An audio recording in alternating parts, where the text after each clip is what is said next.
Oh, you're an entrepreneur? Oh, you're a real estate investor? Oh, you're trying to learn from those who did it? Well, come into the lab then. Put your white coat on, gloves on, notepad, and let's build, y'all. Real estate experiment. What is happening, y'all? Today, I have the pleasure of having an overdue mad scientist himself, Neal Bawa. Welcome to the lab, my friend. Welcome. I'm really happy to be here, Ruben. I know we've tried to make this happen for a while, and I'm thrilled that it's finally happening, and we're on the Investor Talent Show.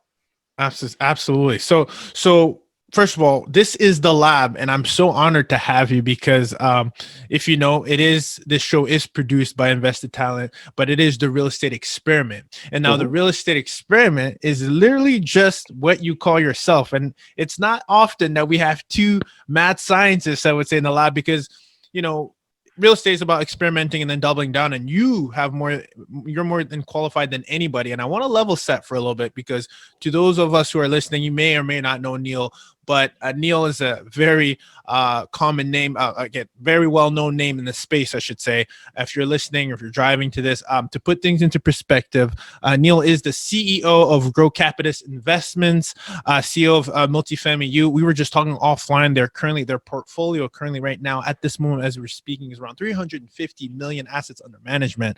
And what's really cool, I want to talk about it because you're syndicating the deals, you're an active investor, you're also a passive investor, and you also have this wonderful vertical integration that I want to talk about because you have a platform that allows people to learn, and over 2,000 students.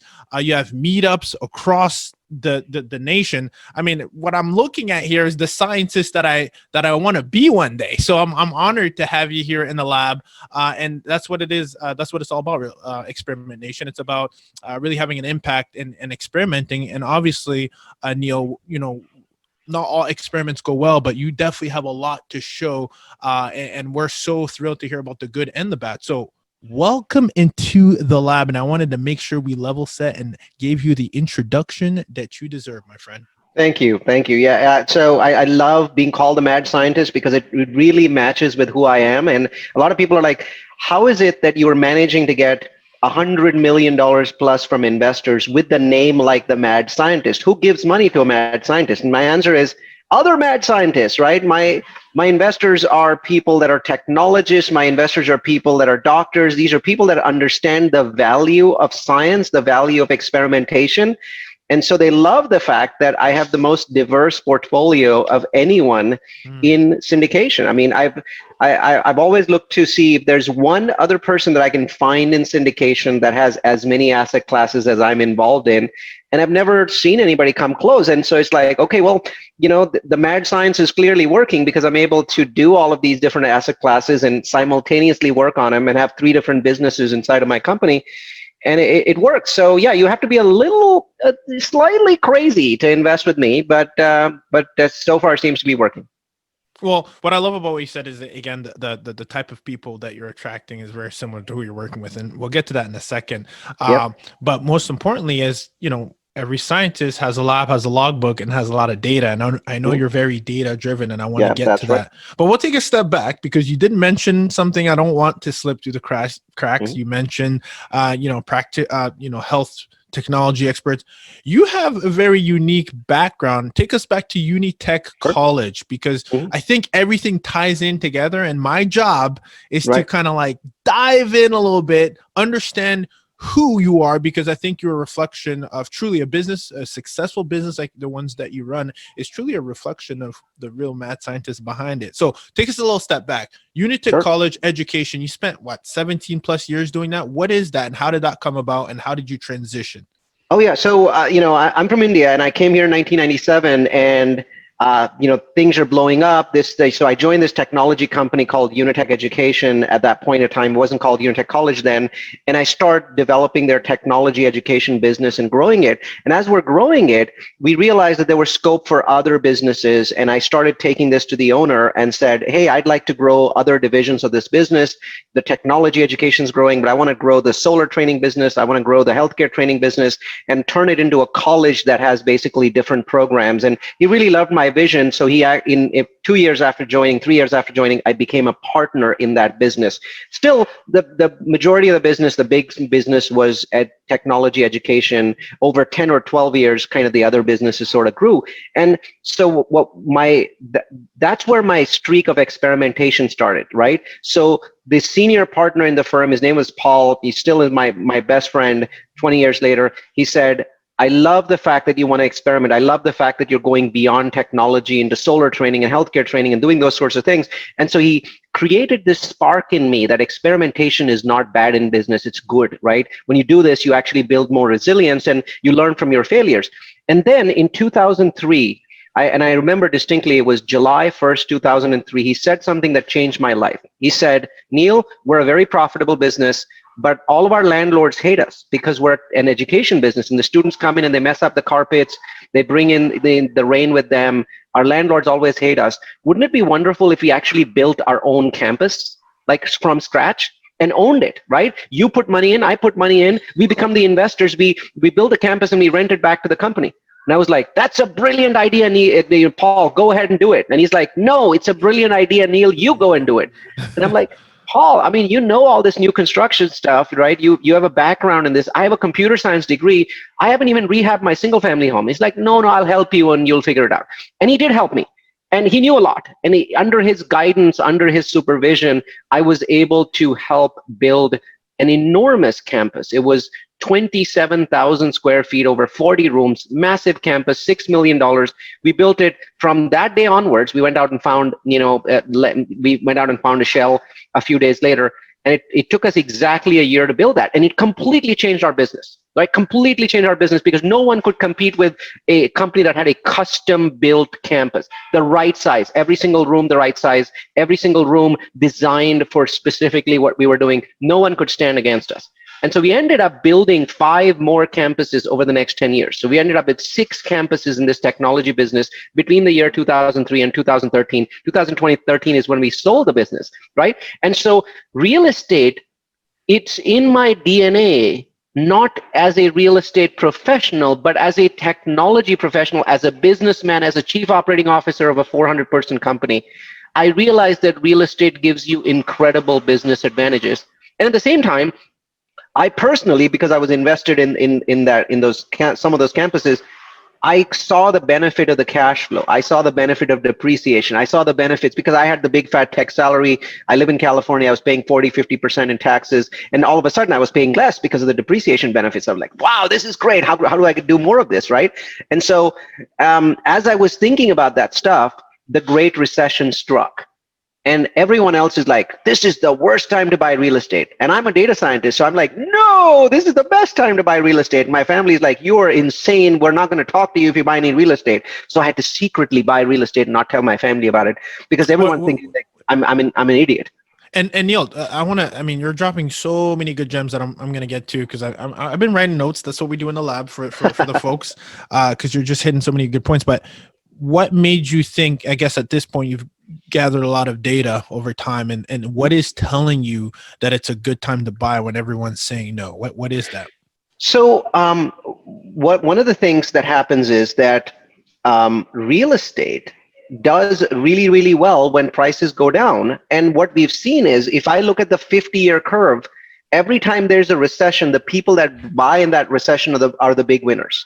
Not the people that are buying in the middle of a cycle or at the end of a cycle. It's the people that are buying, at the beginning of a cycle. And so a lot of people are saying to me, I'm going out and checking out these beautiful brand new homes, 4 bedrooms, they've been built 3 years ago and they're available for $100,000. And I come back from those trips and I'm really excited. And I tell people, look, this is $100,000. And do you know that the cost to construct this today is $200,000?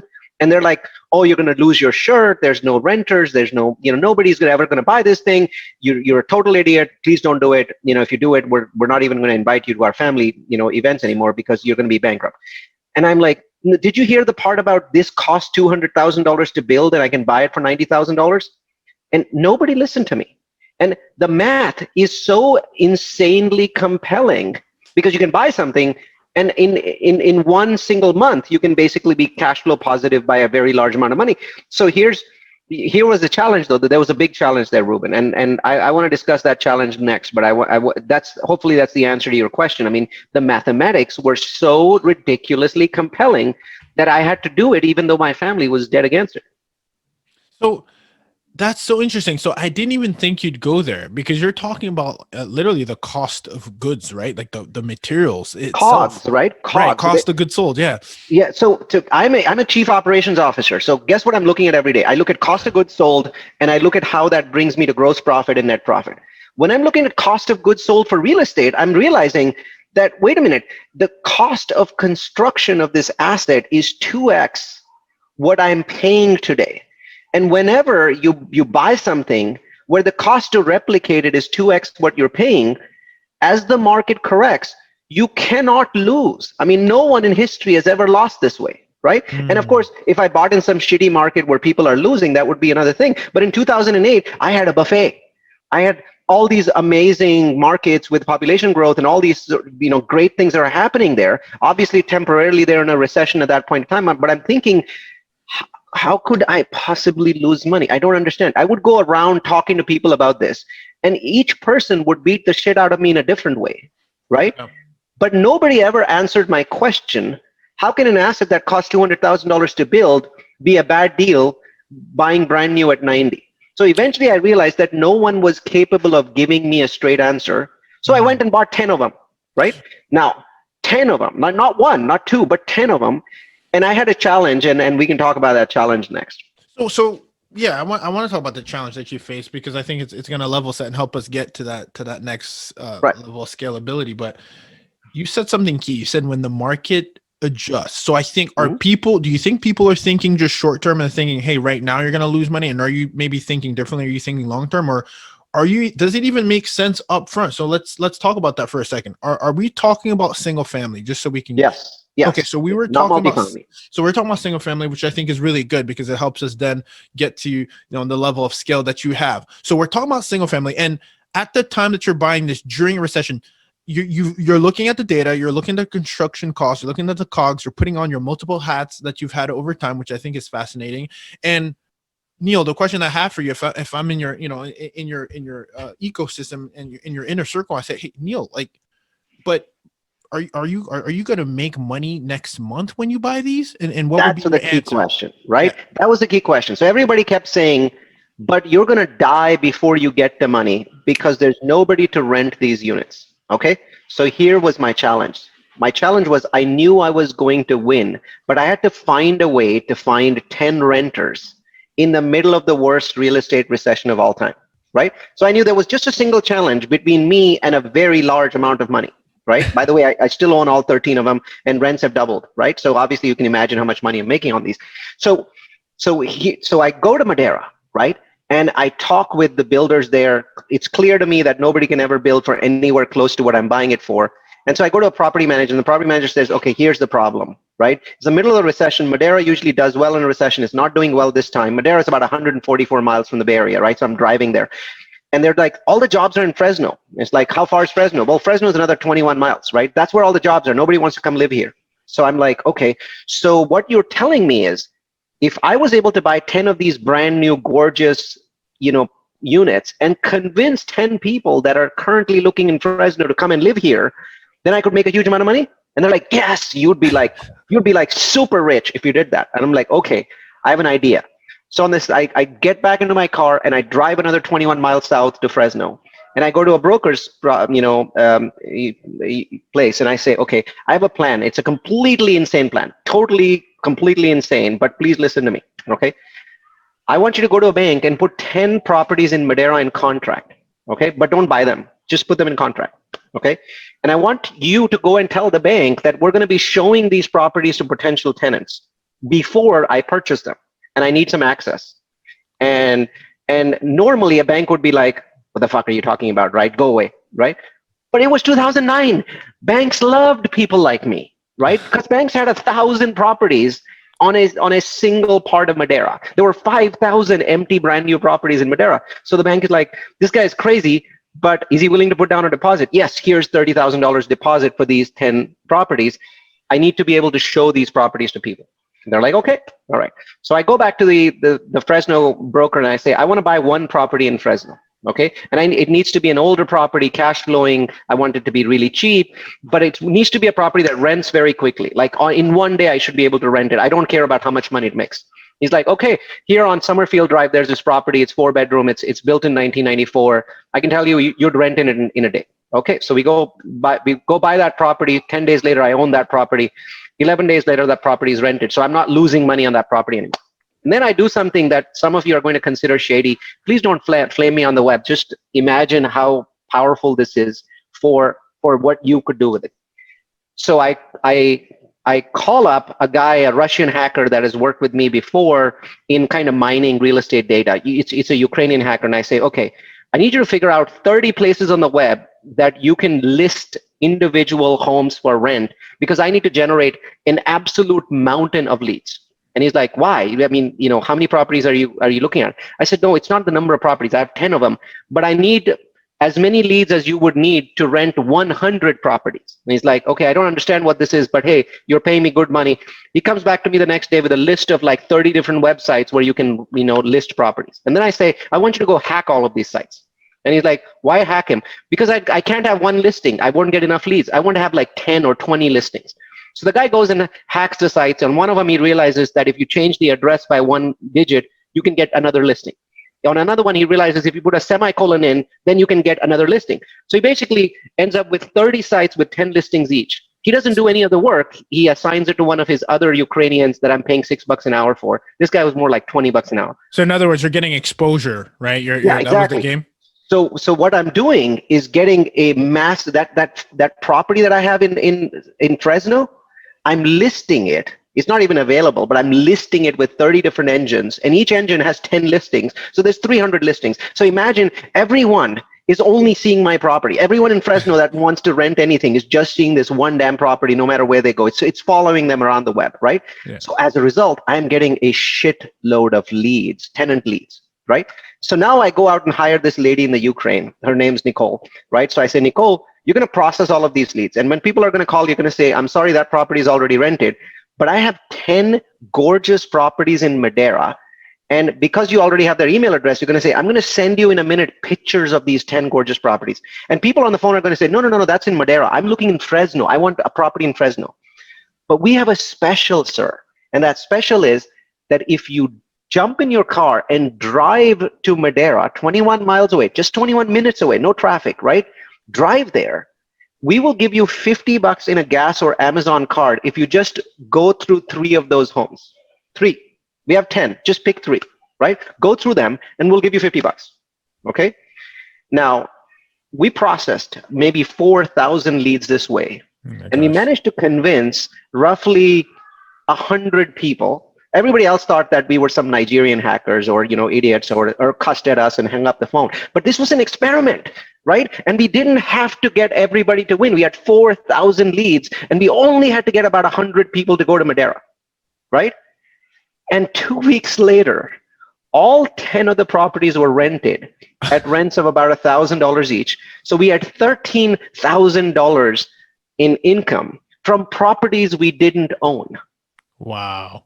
Right? And of course, 10 days later, we went and closed all of these properties and bought them all, right? And I still own all of these properties and the rents have doubled, right? That's what it comes down to. You have to basically be willing to make a leap of faith and know that I'm going to win, but I need to find a way to make money today because the win is long-term, right? Those $90,000 properties, I'm now selling them for $270, $290, $310. I'm now ready to sell them and move on to Idaho Falls, which is my new favorite market. And it happened because I was willing to take up this one challenge, right? I remember what this construction guy said in Madera. He said, if you could find 10 people to fill these properties, you'd make a shitload of cash. That's what I remembered. I forgot everything else. And I'm like, how do I find these 10 people? So I think that's such a good lesson because I think sometimes we're so focused on the macro when we just need to focus on the next. What is the next thing that I need to do, right? But it's interesting because in this case, not to even overcomplicate this method, you literally said, okay, in the long term, I'm going to win, but how do I solve this short-term problem of filling this gap? Like it was as simple as that. And I think you'll notice that my story is all about that fixation. So by 2010, Madeira was done. I mean, all of the properties were sold, and I couldn't buy anything more. Plus, there was a big problem that we don't have now. Today, we don't have that problem.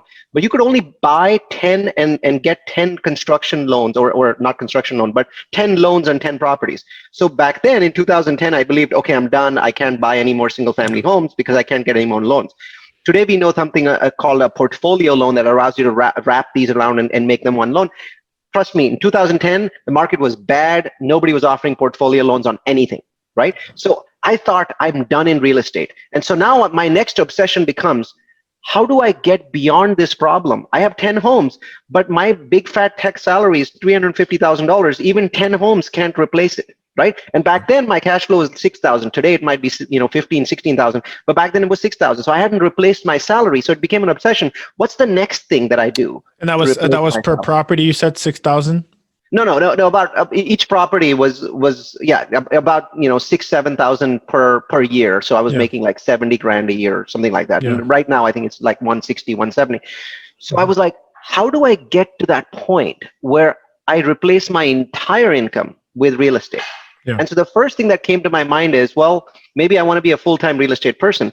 But then my boss dropped a bomb on me in 2010. He said, and I thought my boss would never sell the business. But in 2010, he was like, I'm 64 years old. I want to sell the business.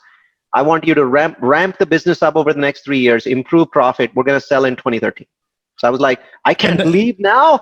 I'm a partner in this business, right? Yeah. I'm going to make millions of dollars on the day that this property sells. Yeah. Right? And just so we're clear, because as we're putting this together for the audiences who are listening to this, that was with Unitech, where you had started the technology business, and you had the technology business, you had the service and what you were offering, but then you also had the real estate. And was that also going to be part of the portfolio when you sold? No. So the real estate, a lot of that, we had other investors in and sort of thing. The beauty of the real estate was that the business controlled the real estate, and when the sale happened, the business would still be renting that real estate for the foreseeable future, which was part of the allure for the buyer that, oh my God, these guys had phenomenal real estate as part of the sale. So I knew we would make a phenomenal exit. So I knew I had 3 years left in technology. And I knew that after I made my millions, I was gone. That was the end of it for me for technology. I knew that for sure. So I was like, what can I do in the next 3 years to prepare for a phenomenal future in real estate, right? I have 3 years of being a tech guy. Can I transition in those 3 years? So my next obsession was about all of these experiments. I ran like a dozen different experiments on how do I get to be a real estate guy without being a real estate guy. And so we can tell you that story next if you like. So that's exactly such a good segue, because the way you presented that, it sounds like the first, your first large set of experiment, Neal, was that those initial, what was it, 11 properties or so? Yeah. And so in Moderna. And so I was going to literally ask you before you even got there, and you're doing such a good job of helping us transitioning and seeing your trajectory, is, okay, what happened next, right? Like, and I want to talk about a key word that you said, because I think it's important. We talk about the lab, and you said prepare. So while you're ramping up that business, and I want to talk to you personally about this too, because I love exit strategies. I think that's wonderful. And I'm sure it's, very in alignment with when you're selling a huge portfolio, because it's essentially a business. But okay, preparation. What did that look like? I know you're a big data guy, you're a technology guy. What was it? Was it a mentor? Was it a partner? You already had Paul. Like, who was it? Paul wasn't into real estate. I mean, Paul loved the fact that we were building buildings, but he was not a real estate guy. So the story didn't connect with him. I love Paul, but this was an individual sort of thing. So I went to all, I prepared the way you have and other people have, which is, you go to all the conferences, you read the books, The Rich Dad, The Poor Dad, all of those things, you read them. And then one of those big books said something that changed my life. It said, take an inventory of your skills. What do you know today that could help you with real estate? And I started writing down stuff. And one of the things I wrote is, I have a tremendous grasp on big data. and how that big data leads to profit in the future. And that's how I've run my company, basically relying on big data, knowing where to gather it, where to spider it, mine it from the web, grab it from websites, put it together, and then create an analysis that tells me what the future looks like. It's kind of like a little bit like a crystal ball. And I said, this is my skill. How do I apply this to real estate? And I came up one day with the idea, and I said, big data, right, in the US has to be with cities, because there's 1,000 cities in the United States. So what if I were becoming this specialist person that knew which cities would have the best growth in the next 10 years? Which neighborhoods within those cities would have the next 10 years? Wouldn't I become like a niche guy that people would know me for that one thing? They would say, oh yeah, cities and neighborhoods in the US, there's this guy called Neal Bawa, right? He's going to be that guy. You can go watch his webinars or his podcast. We've done 100 podcasts on this topic now at this point in time. All of them are on the web, by the way. You can just Google my name. And that became an obsession for me. It's like, how do I figure out the best cities and neighborhoods in the US? Because that's my thing. That's my skill. And I'm taking a non-real estate skill and turning it into a real estate skill. So I became obsessed with that. So I go back to Ukrainian hacker and I say, this time I want you to start mining all kinds of real estate data. So mine the Zillow website, the Bureau of Labor Statistics, mine Census Reporter, put this data together and make it actionable for me. Like, I can go in and create pivot tables or run SQL queries. I can do stuff with this data that gives me insights, like aha moments, right? About here's what really matters. So we start doing this, and we're managing huge amounts of data, like massive amounts of data sets from 1,000 different cities in the US.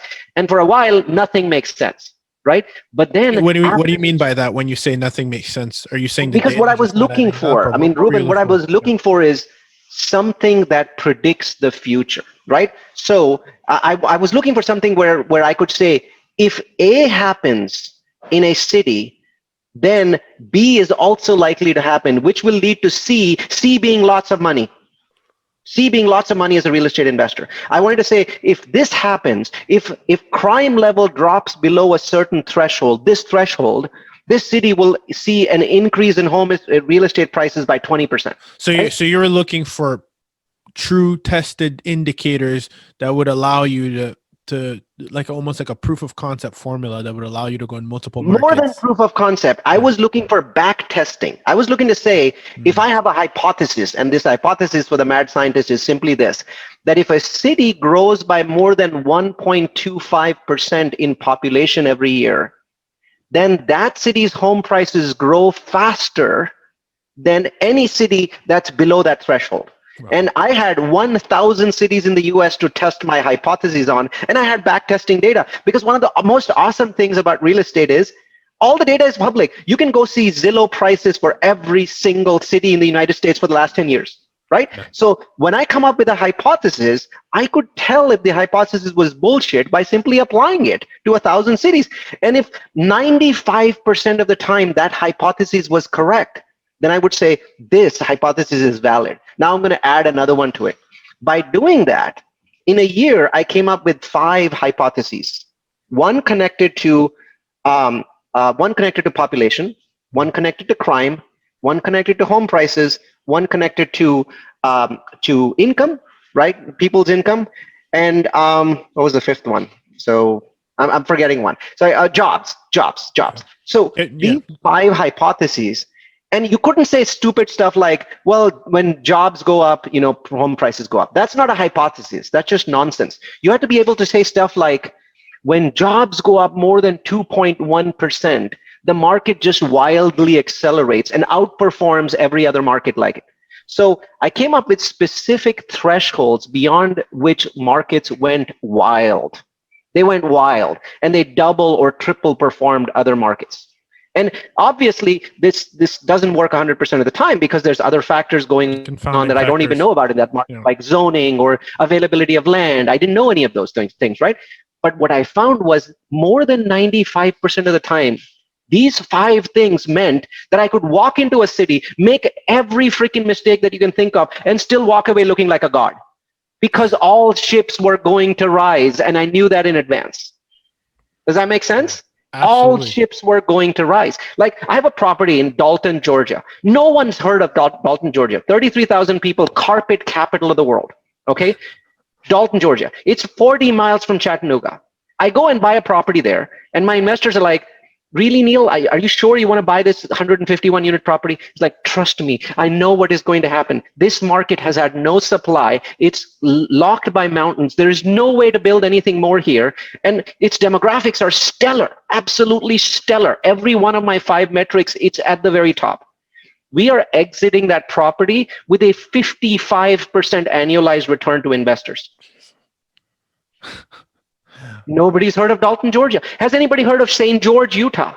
Right? I'm building something in St. George, Utah, where the projected rents that we gave to our investors after we finish construction have been raised by $100 per unit. I mean, you're in real estate. You know that if rents go up by $100 a unit, you double your profit. $100 a unit higher than what we projected to our investors 18 months ago, because I knew the city would rise. It's Washington. It's a city called Washington, Utah. It's actually not in St. George. St. George is tiny. Washington is tinier. But in Washington, Utah, because you can't really build anything at this point of time, occupancy is currently 99.3%, the highest in the United States. I knew that would happen 2 years ago because there's no land left. Right? So that's what Neal, data does. This is fascinating because I know you're big on, you say you don't go by the gut feeling, you go by data. So, and you're known for saying that. So what does that next step look like as when you have the data and you need to pull the trigger? What is the next lowest hanging fruit for you?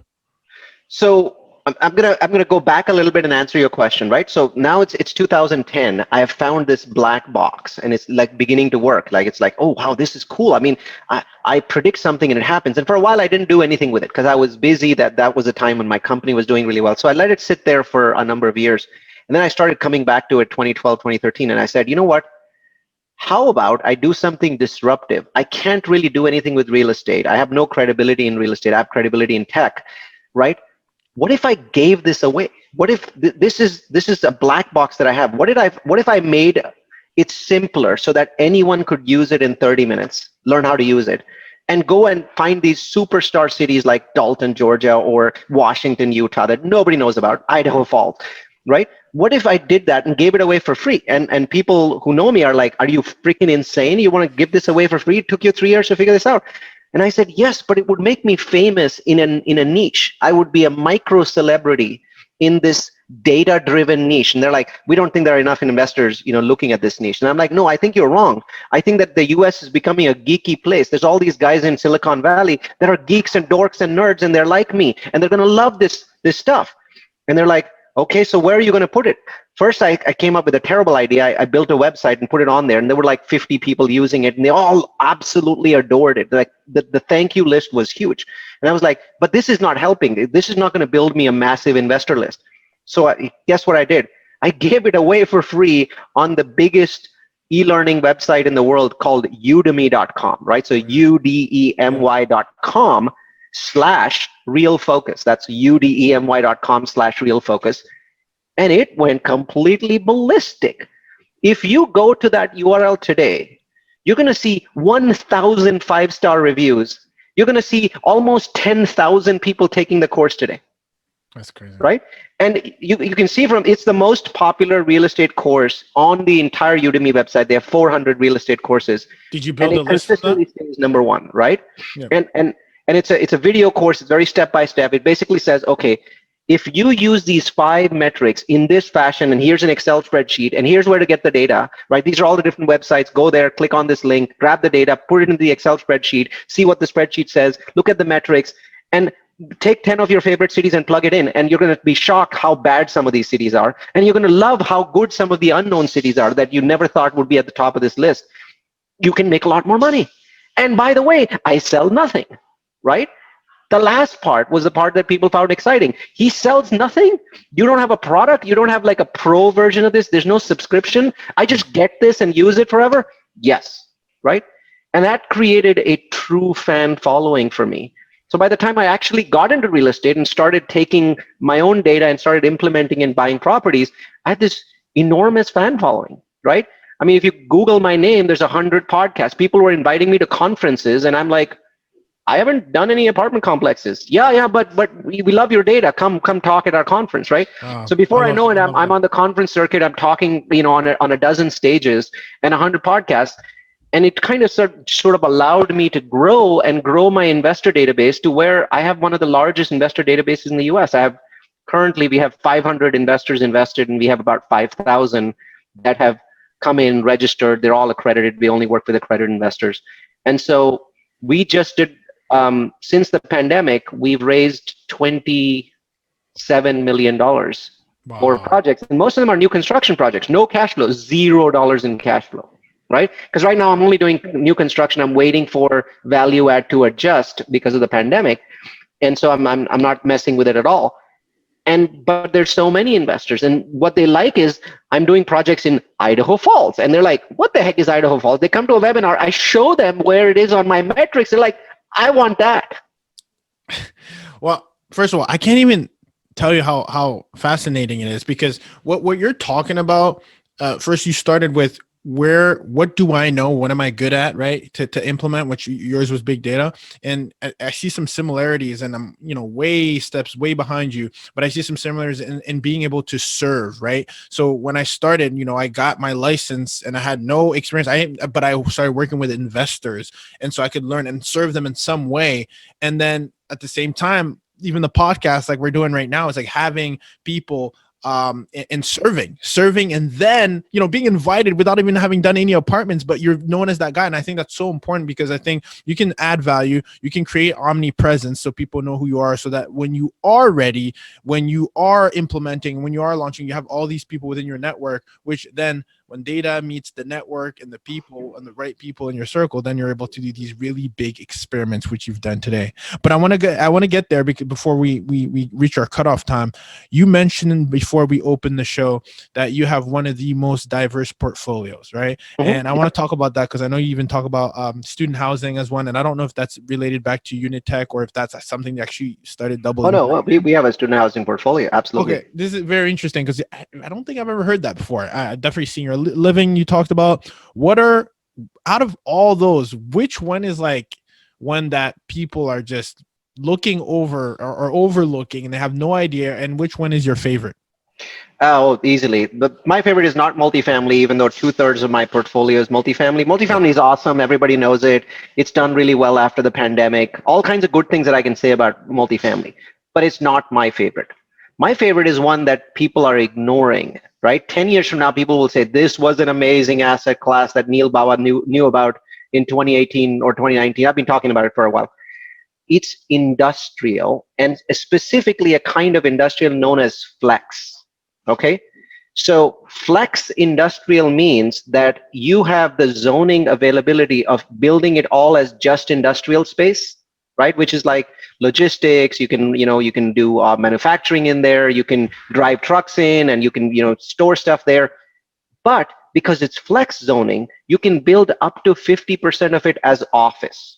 Okay, which is amazing, because now you have basically a huge amount of flexibility back and forth. And so in 2019, when the big wigs that have billions of dollars were surveyed as to which asset class is their favorite, they said industrial. And then multifamily came in second, right? With storage doing really well as well, self-storage. But in 2020, in January, when they were surveyed, what is your favorite asset class? Industrial came in number one, multifamily came in number two. And so now here we are, 8 months into a pandemic, and that gap between industrial and multifamily has widened massively. Okay, two reasons. One, multifamily is having some issues with delinquency, people not paying rent, so on those sorts of things. But the biggest reason is this: in the last 8 months, we have had 8 years of e-commerce growth. 8 years, right? I mean, imagine that Amazon today, look at the stock, right? We recently learned that Elon Musk has gained $100 billion in personal wealth since the pandemic started. $100 billion. Why? Because he has so much, stock in a company like Tesla that's benefiting from e-commerce. They don't have a physical showrooms anymore. They're doing these kinds of things. Jeff Bezos has gained over $100 billion. He divorced his wife, gave her $38 billion, and still remains the richest man in the world, right? Why? Because Amazon gained over $500 billion in value because they're the number one e-commerce company in the world. Today, Amazon has hired 100,000 people since the pandemic started. But no one connects that back to real estate. People are like, what are you talking about, Neal? I mean, so are you asking me to buy Amazon stock? It's like, no. Know what real estate is required for Amazon to run their business. Amazon doesn't buy multifamily. Amazon doesn't care about senior housing, student housing.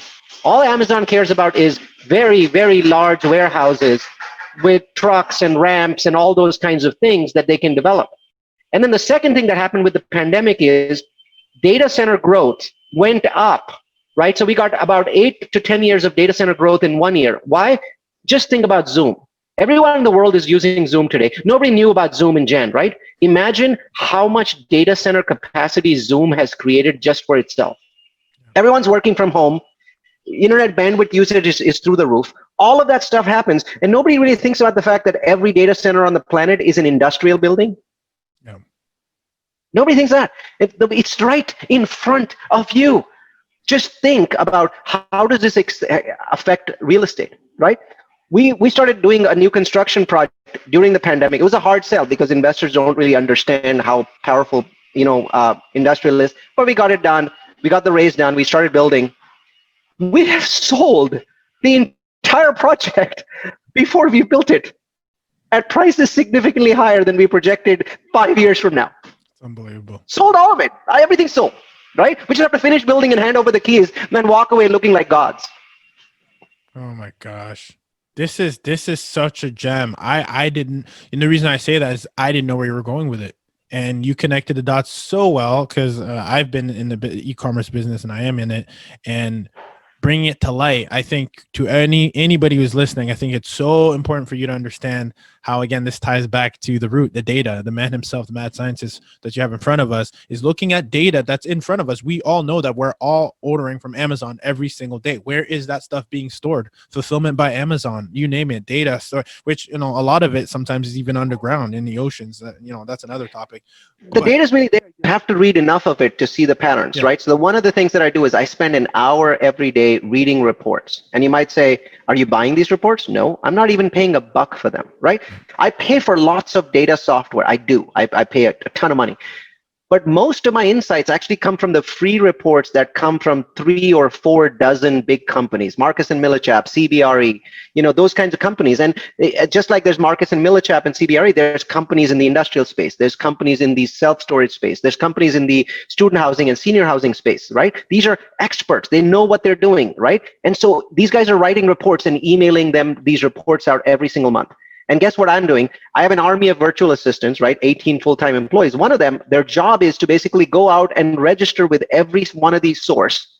And as that information comes in, they basically go in there, grab because a lot of times you go and fill out forms. I don't have the time to do that. They grab that and then they put it for me in a meeting request. And each day I have an hour. And when I open the meeting request, I see 3 or 4 reports. And one might be industrial, one might be multifamily, one might be self-storage, one might be senior housing. I go and consume that report. And then when I'm done with the hour, I just finish that and I move on with the rest of my day managing and buying properties and building properties. And then a week later, that hour happens again, right? And usually it's 2 hours a week. And so 2 hours of consumption of this data every week, 100 hours a year, is going to give you an astonishing insight into what is about to happen. And I think people don't do that. They don't do that. They're like, I can't get there because I'm not Neal Bawa. Anyone that has an insight about the future is going to be 10 times what Neal Bawa is today. Yeah. The data is the key.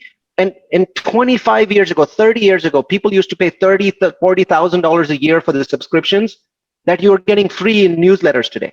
And so people don't respect it because it's free. Absolutely. You can have said any better. I think there's an overflow of information, if anything, these days. Now it's a matter of, what you're doing, which is, aggregating the right information and providing us these resources, I think is where the value is and where we're going as well. And I appreciate you sharing that with us. And right before we drop outside the lab, and one of the things you were saying as you were speaking to me, I was thinking about The Compound Effect, which is by Darren Hardy, which is one of my favorite books that, talks about how you would literally separate yourself from the pack by just doing this for 3 months. Like, I mean, gathering this kind of data, I think it was 3 to 6 months, you would already put yourself ahead of your peers. Just one, I mean, you're doing 1 hour a day. That's some Warren Buffett stuff. Even one page, if you're listening out there, start with that and then, double down. And that's a page from your book that I'm certainly going to take. Speaking of books, you're a man, you're very knowledgeable. It's fascinating just sitting here, just being a sponge. I want to hit you with the core rapid fire questions. You talked about reports. Favorite book? Is there one that in addition to all the data reports that you do, but is there like a book that kind of like flips? It's always been one. I mean, it's The Miracle Morning. And the reason for that is very simple. The Miracle Morning may not be the best book in the world, but it's the most useful book in the world because it allows you to read other books, right? The books that are better. You never find the time to read amazing books, right? Why? Because you don't ever have the time. If you follow The Miracle Morning, it creates the time for you to consume everything else. So to me, it is the Rosetta Stone of books because it opens up the entire world of books to you. Savers, guys. Silence, affirmations, visualization, exercise, reading, and scribing. I'm a Savers fanatic. Me too. I've been doing it for 3 years now. That's amazing. Wow. The 5 o'clock guys, in the morning. The experiments are there. They're in front of you. The blueprints are there, guys. It's just not by chance. Best habit that serves you every day might tie into the Miracle Morning, but if you have another one. I think the one thing I find that people try to do so many things all at once, and I get accused of saying, that's hypocritical. You have 3 different real estate businesses. You're building. You're in 7 different asset classes. How can you be doing the one thing? The one thing is not about doing one thing. It's about doing one thing at one time. It's about focusing on an idea and a concept and growing it, and then you can move on to something else, right? At this point, I have a fixation, and my fixation is Idaho Falls. Idaho Falls is unquestionably far and away the best market in the United States that nobody knows about. I am fixated on it because I know I'm going to win. I know I'm going to win big. And so no one spends as much time in real estate on Idaho Falls, not even people in Idaho Falls, as I do. That's my one thing. Wow. Let me ask you, 1 300-unit apartment or 3 apartments of 100 units? 3 apartments of 100 units because they give me flexibility of when to buy, when to sell, when to hold, buy some, sell some, keep some, refinancing options. To me, I think the flexibility is a bigger deal. I know people talk about scale, right? But beyond a certain point, scale becomes a disadvantage. So my answer is counterintuitive. Most people in my position would say, I'll take one building of 300 units. My answer is no. I can experiment with 3 different sets of ideas with 3 different properties. Can't do that with one. Boom. I love that. Thank you for saying that's amazing. Class A or Class C?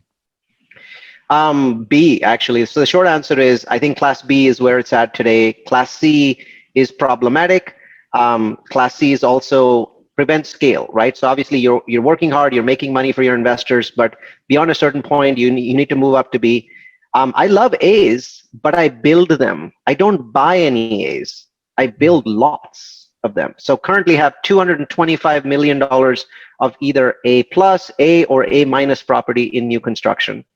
I buy B's, I buy C's. So I like both B's and C's. So right now what I do is I buy a B, a C, a B, a C, and a B, a C. But if I had my choice, I'd only ever buy B's. Why do I buy B, C, B, C, B, C? Because the C's have more cash flows. Some of my investors are just addicted to the whole 8% cash flow nonsensical idea. Whereas, if I buy a B, they're okay with 6, all right? So you do lower cash flow, higher cash flow, that sort of thing. So that way I can maximize my investor database and get more money out of my investors. But I think B is really where it's at because 5-6 years ago, C's were so ridiculously cheap that it only made sense to buy C's. Today, the delta between a B and a C is like $10,000. why would you want to buy a C when you can buy a B for $10,000 more? When the delta increases, I'll buy C's again. Yeah. Self-manage or outsource? Both. So what we do is we have the most unique model in the United States. We do not self-manage our properties. So we have third-party managers.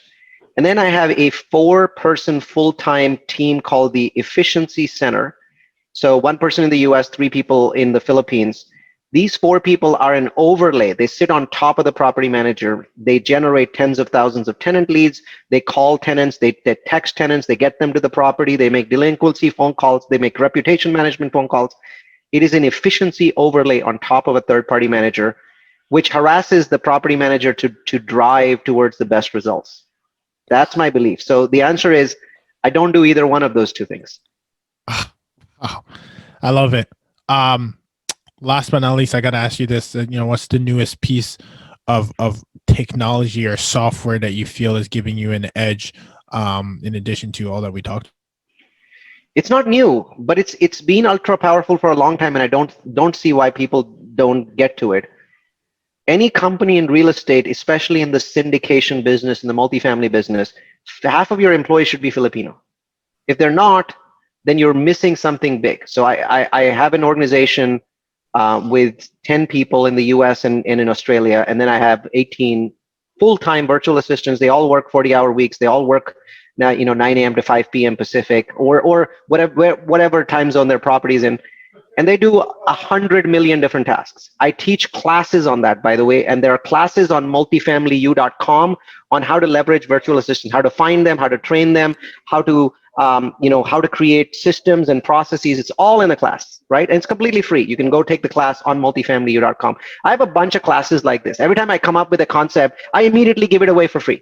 Before I can come up with stupid ideas on how to charge somebody for it, it's like, before I get greedy, I need to give it away immediately, right? So multifamilyu.com gives away like a half dozen of these kinds of classes. Every class has to be tangible. Like my virtual assistant class actually gives you a specific step-by-step instruction on what are the things you say to a virtual assistant every single day to keep them accountable, right? Here's it on the screen. Just screen capture the sucker and take it with you. I can't agree more. We actually have a huddle later today with a dozen of mine, so I'm right behind you. Again, guys, the blueprints are there.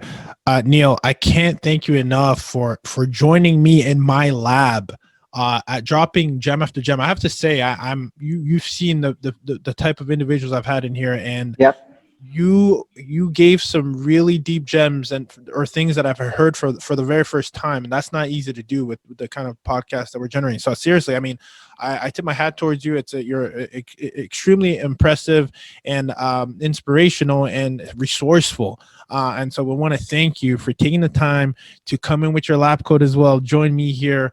This was more than appreciated, not only by myself, but I know for the rest of the community. And where can we find out more about all the crazy experiments that you're running with your entire organization?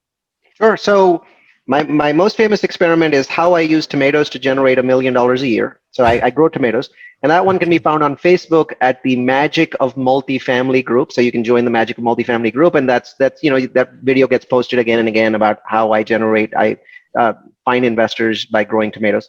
And then for those that like structured webinars, we do 20 extremely power-packed webinars, data-driven, very entertaining, very colorful, good-looking. 20 of them on multifamilyu.com. That's multifamily followed by the letter u.com. And then if you want to find my podcast, there's about 100 of them. All you have to do is actually Google my name. I happen to be the only Neal Bawa on the World Wide Web. So if you type in Neal space Bawa space podcast, you'll find about 100 of them. So check those out. If you want them to be on a specific topic, if you want them to be about asset management, type in my name, asset management, you'll find podcasts. If you like virtual assistants or you want to know how to do that, type that in and you'll get lots and lots of podcasts. You might also see conferences. Some of the conferences have actually published me on stage. So you might be able to find that information on YouTube as well. Wow. And again, we'll make sure that we'll include all of that in the show notes. If you're driving, keep your hands on the wheel. But man, oh man, will I be listening to this over again myself. And just like that, we are out.